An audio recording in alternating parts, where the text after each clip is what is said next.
Well, it may be a coincidence, but I think people are remarking on the timing. You have that UN team headed by the Swedish expert Professor Arkis Sellström, which is there to investigate 3 other allegations of chemical weapons use. They've just arrived, just about to start their work. And it's also worth remarking on the fact that in the last 48 hours or so, there's been some progress between the US and the Russians, who are on different sides of the argument on Syria. But they have agreed in the coming days to sit down in the Netherlands and try and restart the idea of some sort of peace conference taking place in Geneva. So people are remarking on the timing of this attack, and if everything we're hearing about this attack is true, then this would be the worst chemical attack by far so far in Syria. And James, we're hearing as well, we heard from William Hague, the UK Foreign Secretary, calling for these inspectors to be allowed in to this particular area. I mean, are we expecting any movement on the diplomatic front from the UN Security Council after this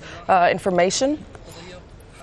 Yeah, we are. There's a flurry of diplomatic activity I think we're expecting in the coming hours. Now, that doesn't necessarily mean that UN team will go to the site. We think there'll be a UN Security Council meeting, not quite confirmed yet, but I'm hearing it's highly likely there'll be an urgent session, emergency session of the UN Security Council in the next few hours. The other thing that's going on, the UK and France, 2 countries, I believe, are writing to the Secretary General saying that he should change the mandate of that team that's already in the country, allowing them to go and investigate this new incident. Having said that, even if he agrees, he then has to get permission from the Syrian authorities to go there. They have to carry out a security assessment, make sure it's safe to send their inspectors there. And I think there's one other point worth mentioning, which is the original mandate of these inspectors is to work out whether chemical weapons were used, but not to decide which side used them.